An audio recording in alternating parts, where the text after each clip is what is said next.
We have Cody Bjugan on. Cody, I really appreciate your time here today. And I'm going to direct everybody to follow along and download your book right now, because I have a feeling we're going to be covering some ground here, some land today. We're going to cover some ground. So pun intended. So head over to VestRight.com/land101. And that's VestRight.com/land101. And you're going to be able to download the payday playbook there.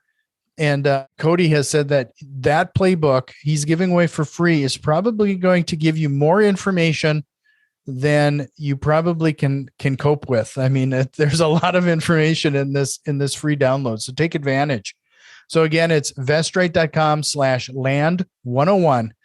And Cody, I really appreciate your time here today. Oh man, thanks for having me. I appreciate it, Jack. So I always have to start things off here. It's always interesting to find out your progress. You got into real estate investing. What first got you into real estate investing? And then how did you find your niche? So I got into real estate in 2002. And the way I got into real estate, before I tell you exactly how I got into it, what allowed me to even be open to the idea of getting into it, I think, is inspiration I pulled from my grandfather. So like that picture behind me, that's my grandfather. He passed away when I was 15. So I wasn't able to rub elbows with him as much as I would have liked. And that clock next to it is the clock he got from the Homebuilders Association as the president. And so I always, I had, memories of him. I've heard lots of stories about him. And so it's just where I pulled some inspiration. So real estate was kind of in my blood, I guess you could say. But prior to 2002, or actually including 2002, I was in the floor and counter industry and interior design. So I was in that industry for about 5 years, right out of high school. And so a lot of these home builders, land developers, they were my clients, right? So we would sell them product, right? We'd do interior design for them. And I just looked at their lifestyle, their time freedom, got glimpses of their kind of where were they at financially.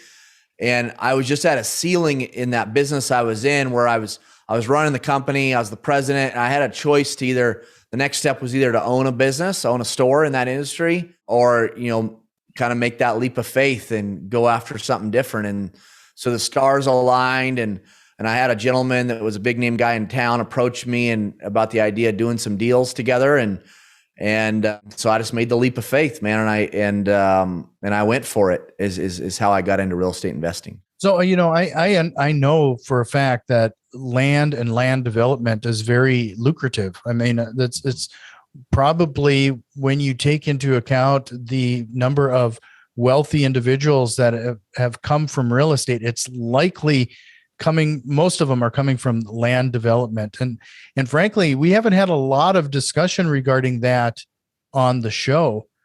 So tell us about that first deal that struck you and made you go, okay, this is the niche. This is the situation here. This is where I got to go. First, let me say you're exactly right. It's not a crowded space, as far as a model in real estate. I think a lot of people see it as untouchable.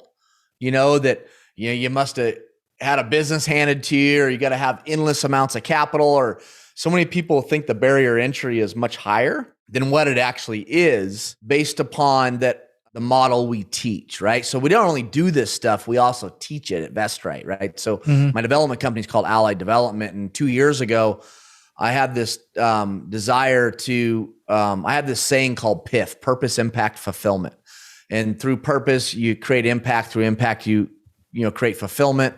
I don't think fulfillment's possible without impact. I'll take it a step further, and I think that a lot of people think they're searching for happiness, and that's not what they're searching for. They're searching for fulfillment.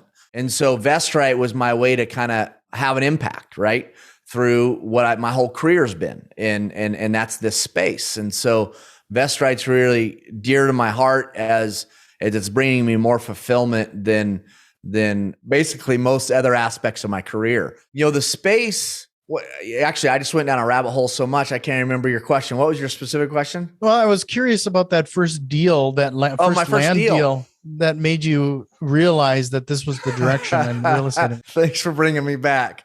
That first deal, I already knew the potential because I knew other guys in the space, right? So I knew the potential, but when did I realize the potential as far as that it affected my lifestyle or my pocketbook is, man, there was no education out there in this space at the time. So I learned what I learned through lots of questions, trials and errors. But the first deal I did, I went and I remember it specifically. We went and put together a fairly large raw land deal off market in our community. And we brought in we had hardly any capital at the time, right? And so we brought in a large developer, home builder at the time, and we inked a 1-page agreement. It was like back of the napkin agreement. I can't believe it now that I think about it, but it was that we were going to get $1 million for putting the deal together. And that was me and my partner both, and he was kind of a veteran in real estate, more as a real estate agent though. We were both, on cloud 9. I will tell you, right before we actually received that payday, they renegotiated it. And I can't remember what our payday ended up being. I think it was, mid to high 6 figures, which we were still flabbergasted. If I was to take what I know today and be who I am today and put myself in that seat, I think the payday would have stayed $1 million. But, they could tell how just over ecstatic we were. And so they renegotiated a little bit. But at the end of the day, I had never received that kind of money, in one payday. Right. So let's just say my half of that deal was still, because I had a partner at the time, was still, whatever it was. I'm just guessing. I can't, like 250 to 400 or something. I don't remember. But it changed my life forever. And really never looked back and have been riding that horse with the reality for those of you that have heard about it or experienced it in, 2007, things changed dramatically for our industry and for most industries, quite frankly. And so, I went from being a guy that was in my mid 20s worth, 20 million to a year later, still being in my 20s, losing 90% of my net worth. And so, I didn't go under, but I can tell you what, I was humbled through that experience, and I learned a whole lot more losing the money than I ever did making it, because the money came so quick and easy that I took it for granted. I didn't even realize I just didn't appreciate it the way I should have. And I wasn't doing courses. Didn't have mentors. I wasn't reading books. I just wasn't doing anything to grow, right? And I was a snot-nosed punk kid in my 20s that was worth a bunch of money, and I looked at it all wrong. And so, going through that downturn really was an opportunity for me to grow and reflect and become a better person. So I don't want to paint it all to be, roses. That was a hard time, but I'll tell you what, the industry is very lucrative, and the model we teach. The thing that's nice about the model we teach is they don't have the exposure that I did in 2007, where you can just have your net worth taken out. So we teach a way to do it with low risk and low capital requirements to where you don't get wiped out like that. Mm-hmm. So could we talk a little bit before we go any further? I want to remind everybody, VestRight.com/land101. So you can see what we're talking about, what Cody's talking about here. But talk about, like, you keep talking about your model and what you teach. Let's talk a little bit about the land profile. What are you after? And then from day one, go ahead. If you want, is there more to that question? No, why don't we just go there? Let's talk about the land profile. What are you looking for? Yeah. So everything we do, first of all, is off market. So we don't do on market. I mean, we do on market deals once in a blue moon, but majority of our deals are all off market. So we do and we teach how to identify, how to find, and how to prospect off market raw land that has development potential. So we're not teaching how to flip ag land or how to, we teach basically value add.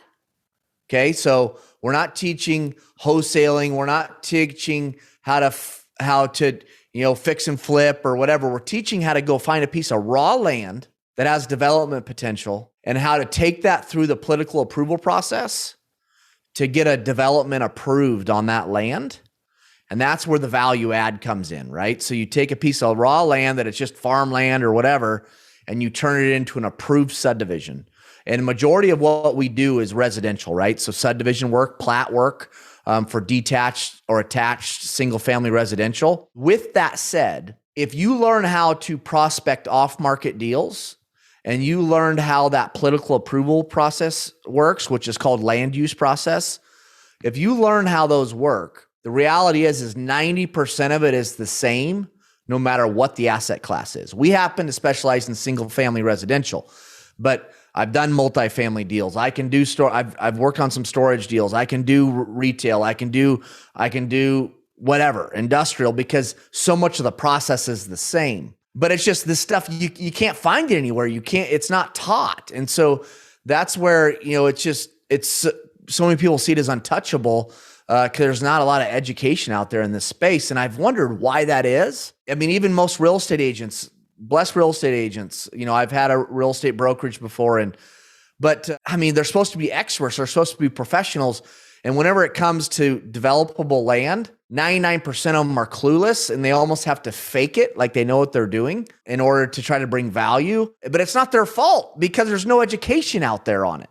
And that's why we started VestRight. So, but it's the simplest way to say it in one sentence is we specialize in off-market raw land deals that have development potential. Sure. Okay. So let's educate some of those, because I have a lot of realtors that listen to the show as well. Yeah. Let's give them some low-hanging fruit. What are a couple things that you would advise them that they could use to identify this land that could potentially be used for development? Yes. Good question. So I'm going to answer that and I'm going to give you 5 things. Okay. Quick 5 things. But then I'm going to add on to that about the biggest takeaway for your audience or for real estate agents. The biggest takeaway, if you don't hear anything else I say today, this is the one thing I want you to take away. And that is how the terms work on the purchase of developable land. Because so often agents and people that don't know this space, they try to structure these deals like a house purchase or whatever, and they don't work at all the same. So we'll go there second. First is, what's the property zoned? Or what is the, if you talk to the planning department of the jurisdiction, it might still be zoned ag, but it can be rezoned for development. So one is, what's its zoning? What's the future zoning or the current zoning of the property? 2 is, does it have access or is it landlocked? So can you get access to the property, right? Through public right-of-ways, through a public road. Next is, where are the utilities, the public utilities like sanitary sewer, right? Or water? Where are these utilities at to go and do the type of subdivisions we do, or an apartment complex or whatever? Where are the public utilities? If they're 10 miles down the road, that's a lot different than if they're right at the property, right? Next is, what is the topography of the land, right? So is it going to be is it flat and it's a slam dunk development? Does it have topography where it's really steep and it's going to be an expensive development or unfeasible? Does the property slope away from the utilities to where you can't make gravity sewer work to the utilities because the property sloped in the wrong direction? So next is topography. After that, it's overlays. So understanding, is the whole property in a floodplain? Is the whole property in a steep slopes overlay where the jurisdiction won't even let you develop it because of steep slopes? Is it in an environmentally protected area, meaning wetlands or whatever it may be? Like, there's these different overlays, different areas of the country, different jurisdictions that you might, oh man, this is a perfect piece. And then you find out, because you can't realize it with a naked eye, but all of a sudden the property's in a floodplain or it's got wetlands or whatever. And then the last is zoning, which I just covered, briefly there a moment ago. So those are the 5 main things. So zoning, access, utilities, topography, and overlays. Those are the 5. There's many others, but let's just start with those 5. If you can get past those 5, then we maybe got something great on our hands. Okay. So you brought up agents and educating. The biggest thing I'm going to go here, and this isn't just for agents, this is for anybody. This is for you and me and everybody else. If you're going to pay development values for land, because let's say that I'm going to go buy a piece of ag land and just close on it right now, and I'm going to pay $2,000 or $5,000 an acre for it. Okay. Right. Okay, great. And I'll close it in 30, 60 days, just like a house transaction, whatever. Okay. But if you want me to pay development values for land, which a lot of times is 8 to 10x what, say, ag land is worth, if I'm going to pay those development values, I got to make sure it's developable. And what I mean by that is just because it's got the zoning, just because it's got the access, the topo, it's got the utilities, everything looks good. It doesn't matter. Until you get the project actually approved, you get the jurisdiction to stamp it approved, all you have is ag land or farmland or whatever. So if you want me to pay development values for land, I got to make sure, if I'm going to go pay for a diamond, I got to make sure it's a diamond. Okay. Right. Well, if I'm going to go pay development values for land, I got to make sure it's developable, and it's not developable until I get approval.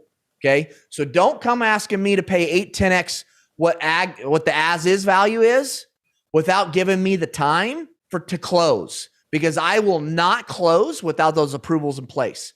Period. No questions asked. And anybody that does that, I want to be careful not to be too bold or offend anybody, but it's crazy. You should never do it. It's gambling to the nth degree.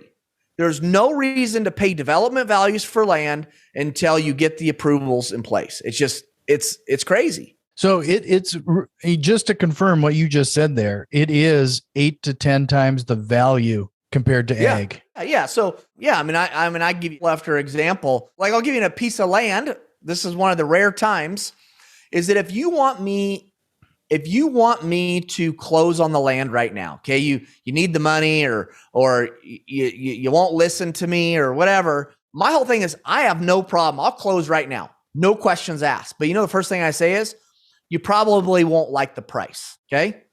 Because if you want me to close now, I'm paying you what the land is worth today. Okay. Mm-hmm. And here and there, that happens.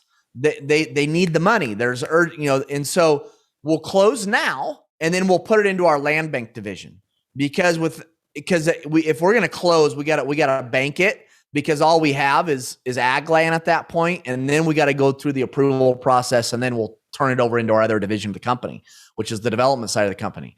But give an example. There's a deal that I'm just getting ready to sell. It's pending sale right now. It's going to close in April. I paid $25,000 an acre for that property, and I closed it in 30 days or something like that. Okay, so I'm going to get $25,000 an acre in that market. That's what I paid. Well, developable land. If I had the time to close on that, if I didn't have to close until approvals were in place, I probably would have paid more like $300,000 an acre for that land. Wow. Okay. So what is that? That's more than 10x. So then what I did is I put it in my land bank division, and now the development side of the company is now running that project through approvals, and we have it sold. We have it sold to a large public home builder that they're going to close in April. And obviously you can do the math. The upside's pretty substantial. Yeah. So that's just one example of the multiples. So you mentioned that how to work terms when it comes to development land. So it's obvious that what you're talking about is leading us to this. What is different here? I feel like I'm missing a piece, is that in most cases, unless they want the money right away, you typically come up with some sort of terms agreement where you essentially then have the time to get that rezoned. Yep. and then sell. Is that how it works? So then are you technically then essentially have a contract with the current owner, you get it rezoned, and then at the end you have your exit strategy and everybody's happy. Yep, that's right. So we teach 5 different exit strategies and 5 different points of when you can get paid. We call them paydays. And remember, when you exit a deal and when you get paid are 2 different things. They don't have to happen at the same time. They can happen at the same time, or they can happen at different times. Understand that a developer or a home builder, the later in the process you allow them to actually give you your payday, the more your payday is going to be. So you might decide to exit very, very early in the, you might decide to just get the deal teed up, right, with the property owner, turn it over to someone like me. So you exit right there, but then you give me till later in the process for you to get your payday. And therefore your payday is going to be a lot more substantial than if you want your payday right at the time of kind of turning the deal over to me, right? I'm going to give you the basic terms of the deal. And then I'm going to explain to you why there's so much money in the model that I'm teaching without all the capital requirements or the risk. Okay. So those are the two things I'll try to cover. One is the terms of a deal. First of all, okay, so we go find a property owner, they're willing to sell, and now it's time to lay out the terms of the deal, right? We always have a 90-day due diligence up front. You can call it due diligence, call it feasibility period, call it contingency period, call it inspection period. I don't care.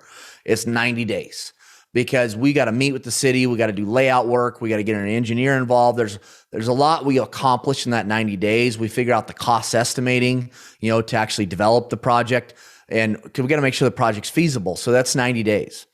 And then usually we'll close within 12 months of the expiration of our due diligence. And understand, sometimes we close sooner than that. Sometimes we close later than that because there's extensions built into our contract as well. But, right now we're in the process of scaling across the country based out of our headquarters in Dallas, Texas. And, there's some jurisdictions we use every bit, areas of the country we use every bit of that timeline. There's other jurisdictions where you can get the approvals twice as quick. You can get through the process twice as quick, and we don't use all that timeline. But that's the basic 90-day due diligence, close 12 months after due diligence. That's what our standard PSA says. And, part of, we make our contract, for a price, obviously, but available to our students where they just take our PSA and then they just adapt it to whatever market they're in. Right. But, so that's the basic terms as far as closing. More where I think I want to make sure you understand and your audience understands is how do they make money? How do they bring value to the deal? Okay. So most of who we exit to are large publicly traded companies. That's the majority of the buyers on our projects, but we also do larger projects. Okay. You can go do smaller projects just as easy like I used to do and sell to locals or whatever you want to do. But we're a full-fledged development company. So meaning we'll close on the land, we'll develop it. We have a history of that. We've even, and we'll even go vertical. We'll build the structures, right? The houses or whatever. With that said, I need to throw out that we stopped home building about 6 years ago. Okay. And then we were just developing and selling the finished lots. Okay. So we would put in all the streets, all the infrastructure, all the utilities, right? The street lights. We would put all that in, what's called horizontal construction or land development. And then we would sell those finished lots to a home builder. Well, as of late, the last several years, we haven't even been developing the deals. We haven't been doing the land development. We've just been exiting at approvals. Okay. So once we get the project approved, we will do a double closing or a simultaneous close where our buyer will close with us. We'll do a simultaneous where I'll use our buyer's money to pay our seller and we make our scrape out of the middle. And why are we doing this? Well, because what we can sell for at approval, there's not enough margin in the deal for us to take on the risk of developing the land. Mm-hmm. That's where the major risk starts, is when you close on the dirt and you go get an A&D loan, an acquisition and development loan, a construction loan, and you got to put up 10x the capital you did to get the thing approved, and you got to take on 3x the capital you did put in as in debt. So that's how I got wiped out in 2007. Is because I had all this debt and all this capital out on projects that I was actually doing the land development. Okay. Well, because there's such a demand for these finished lots, we all have heard of the housing shortage, right? And it's not going away anytime soon. Everybody is so motivated for those lots. They will take me out at approval just to and develop it for very little margin just to have the lots to build the homes. Okay. So that's what we've been exiting most of the time. And okay, but so here's where it gets interesting. Well, Cody, you just mentioned a moment ago, ag land is whatever price, and you're paying 8 to 10x that for developable land. Okay, And you're not closing till approvals, because you won't close on developable land until you know it's developable, and it's not developable until it's approved. Okay. But Cody, how do you make any money in that? Well, here's how I make money in it. One is when I go do my underwriting up front and I pay development values for land, you plug in a margin to develop. Okay. You make money, you make a profit margin being a developer. It just happens to be, though, with some of these larger companies out there, they don't need that margin that we put into our underwriting. And that's actually a sign of the times, right? It's a supply and demand thing. Mm-hmm. Well, so they appreciate us for three main reasons. One, they wouldn't know about the deal if it wasn't for us. Why is that? Well, because it was an off-market deal. I went and hunted it. I went and found it, right? And I got, the property owner was willing to sell. Okay. So one, they wouldn't know about the deal if it wasn't for me.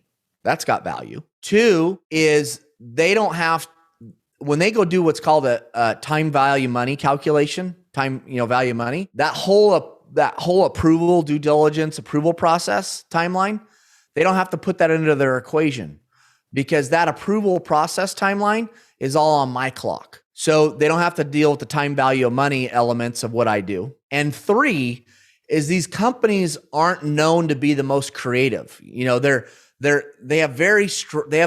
Their box is very clean box of what they have to work within, their policies and their procedures, and they can't do much outside the box. Even if they can think creatively, their policies won't allow them to do anything creatively. And so a part of the approval process, the political process, is to be a creative thinker, be resourceful, be able to do things outside the box. And we're a big believers in win-win. What can I do for this property owner that hits their hot buttons, that makes them feel good about the deal, to where it's a give and take relationship to make it a win-win for the property owner and for me? Okay, these buyers of mine, they don't have that flexibility. So in some ways, I'm a chameleon, right? I can do it for the property owner, but then I can go and speak the corporate political process, or policies, procedures, this fine little box, this corporate world with my buyer. And so I'm a chameleon. And so what happens is I'm going and doing all the creative work, and instead of them having to deal with any of that, I'm just delivering this pretty little project with a pretty little bow on it, all approved, ready for them, without them having to deal with all the stuff that we specialize in. That's how the value is created, through those three main things. Sure. So in the end, it's kind of a win-win, because the seller is getting more than just the value of ag land. Yep. And giving you you're talking some pretty long timelines, closing in 12 months, but we all have an understanding of how government works, and to get anything over the finish line, like you're suggesting, rezoning, I'm sure takes some time. Yeah. What we are not teaching is not a get rich quick thing, right? But I'm also not making 10, 15 a house like a wholesaler, right? I mean, my average payday is 7 figures. So it's apples and oranges. But then you also have the option, and this isn't a pitch, this is just reality, is we teach all the way from how to do off-market prospecting all the way through that political approval process. We have courses that teach that. But more and more people have come to us and said, okay, Cody, can we partner with you? And I'm like, well, okay, let's talk about this. What does that look like? Well, we just want to go do the prospecting. We just want to go find these property owners and tee them up. But we want your company to capitalize everything, and we want you guys to run the political approval process. And so we kept hearing this. So finally, we created a new course called Land Prospecting Unleashed, where we just teach you the prospecting, and then you turn the deal over to us, and then we partner on it, right? So I'll cut you in on the payday. If you want me to pay you when I get paid, that's where your payday is going to be most substantial. If you want me to just pay you right at the time you turn the deal over to me, I can do that too. And that's where you could compare it more to house wholesaling or whatever, because you'll just get a quick payday for turning the deal over to me. And the payday is still going to be more than likely much more substantial than a house wholesale. I'll just give you an example. Okay. Examples are great. I got a deal that's closing, Lord willing, February or March, and a student brought me that deal. I've already sold the deal. It's pending. And Lord willing, my student is, upon closing, that their payday is going to be about $500,000. Okay. And what they did is they teed the deal up. We ran it. We capitalized it. We sold it. We're cutting them in on the profits. So they're going to make 500 grand. And it's going to change their life forever. They've never seen that kind of money in their lives. And by the way, that's emotional for me because that's talk about purpose and impact and fulfillment. But say that student said, no, Cody, I just want the payday now, right? I'm just going to want to turn the deal over to you. I want payday now. I might have paid them 50 grand, right? So their payday's 10X because they're waiting to get paid. They exited right up front, but they're waiting to get paid when I get paid. But still, even 50 grand, that's not a bad day's worth of work. And it's still, whatever, 3 to 5 times what the average wholesaler makes on a deal. So, but yeah, there is a process to it. It's not a get rich quick scheme. It's you got to be resourceful. Not everybody can do this. If you're not willing to think creative and be resourceful, and if you're not willing to put in the effort, it's not for you. No, and just so this will be a new URL for everybody, just so that everybody has it. When you said land prospecting unleashed, you'll go to VestRight.com/LPU for that information. So you got a lot of training material. I do available for people here. So yeah, it's been awesome. Yeah, this has been an eye-opening type. We could even touch briefly on. So let's say you went through this approval process, you got your team involved and the like. Have you found it? You said it's pretty easy to sell these property to developers because there isn't enough available right now. But how quickly are they on board and ready to close? Well, they'll close simultaneous. So, they still are going to do their due diligence, right? 60, 90 days. But what happens is, when I'm in my due diligence of a deal, I'm also identifying who my buyer is and putting them in place. And so they're sitting there ready, willing to close simultaneous to when I need to close. And here's what makes life easy as far as selling these deals. Knowing what the hell you're doing, right? Knowing what's developable, what's not, how to structure deals correctly. I wouldn't suggest to anybody to go try to do this without some foundational education. I had to learn the hard way through a lot of trials and tribulations and failures. And my partner knew enough to be dangerous, but he got us in the door, but a lot of mistakes were made. But that's what's so exciting about VestRight is I don't know of anybody else out there teaching this stuff. It truly is a blue ocean. And what I just laid out for you, it's within reach for anybody. Okay. Because the perceived risk and capital needed isn't there, right? Because let's say I do bigger deals. My average deal, I probably put 500 grand into to get it approved. Okay. But if I was to close on that land and develop it, that 500 grand capital needed, cash needed would probably turn into, 4 to 5 million capital needed, plus another, 1 to 2x that in debt. Right. Mm-hmm. And so you can bring us into the deal. We'll put up the 500 or bring in friends of family, right? Or bring in an investor. It doesn't have to be me. I don't care if it's me. I'm doing VestRight to make a difference. Don't get me wrong. I like it when deals are fed to me, but that's not why I started VestRight. It's just totally within reach of everybody, but it's outside the box. And that's why you've never heard it. And because very few people have. Yeah, no. And anytime I've had other land people on, it's exactly what you were talking about earlier is flipping ag land to other farmers, or, it's just been land flipping more than anything else. So this has been a great conversation.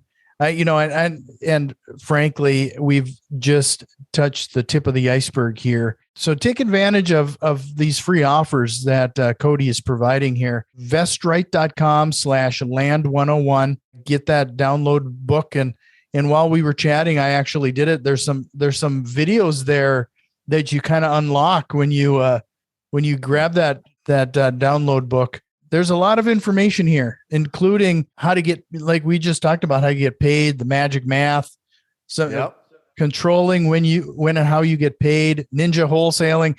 There's quite a few things and information here just on this free page. So take advantage of this. With any real estate investing, Cody's absolutely right.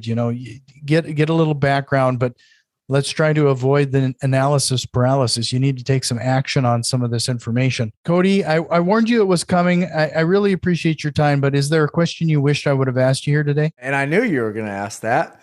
And the main thing I wasn't sure if I was going to be able to touch on was the one takeaway, and make sure you don't pay development values without approvals in place. But I'll tell you, let's go here. What drives me? Sure. Okay. What drives you, Cody? My life today has more fulfillment than it ever has. And in the last 2 years, I have been working diligently on personal development, humility, understanding legacy, understanding PIF, my little saying, PIF, purpose, impact, fulfillment. I have another saying called believe, action, faith, right? You got to believe in whatever it is you're doing. You got to take the action, and then you got to have the faith, realizing you're not in control. What drives me today is giving back. Like you've heard people, oh, the more you give, the more you get, and I never wanted to give to get, but the more that I focus on how I can throw down the rope, right? How I can have an impact on other people's lives, the easier life has become for me. And straight up, hands down, I'm living a more fulfilling life today than I ever have in my 43 years on earth. And it's because I'm making a difference. I have this visual painting of my life. I call it my visual painting. And through lots of failures, trials, tribulations, I could go on and on about high school girlfriend pregnant to almost going to prison to my divorce to my that I have a 24-year-old, a 20-year-old, and I have a 2-year-old, and just all these different things I've been through. I have this visual painting of my life and that drives me. And that painting is full of words like legacy and purpose, impact, fulfillment, make a difference, serve, give back, all these wonderful things. Where prior to that, earlier in my life, I also had a visual painting that was very money focused. Okay. And it was a beautiful, vibrant painting. But as I started to tear that painting down, the reason I decided to do that is because that painting was very selfish. It was very empty. Okay. There was no impact in it. At the end of the day, there was just no legacy. It was an empty life that, quite frankly, that I probably would have self-destructed in, self-sabotaged. And today, focusing on this other new painting that I'm creating for my life, it just drives me, man. And it's just the emails and the comments and the difference that I see me and my company are making. There's nothing like it. It's just phenomenal. No, to build on your analogy there, when you were talking about building and your previous painted image, yeah.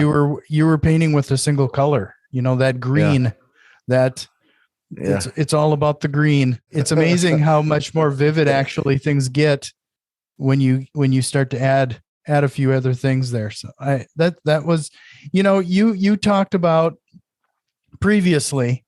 This is the reason I asked that question at the end, because previously you pointed out a few of the very important things, your PIF, purpose, impact, fulfillment. We went through some actionable items for people that they can take some immediate action and jump in. Actually, I think the best part of this episode is this last piece, the mindset and building this image. I hope everybody stayed to the end, because I found that it was extremely impactful. I really appreciate your time, Cody. You're always welcome back. I hope you'll take me up on that offer, and we can dive a little deeper into some things. I'd love to understand and talk to you specifically around an episode of you're talking to these land sellers and how those conversations go, because I'm sure there's a lot of preconceptions there that you have to get through. You have to educate them. I mean, that's probably a whole episode in itself, but really appreciate your time. The only Cody. nugget I'll drop you on that. And by the way, thanks for having me, Jack.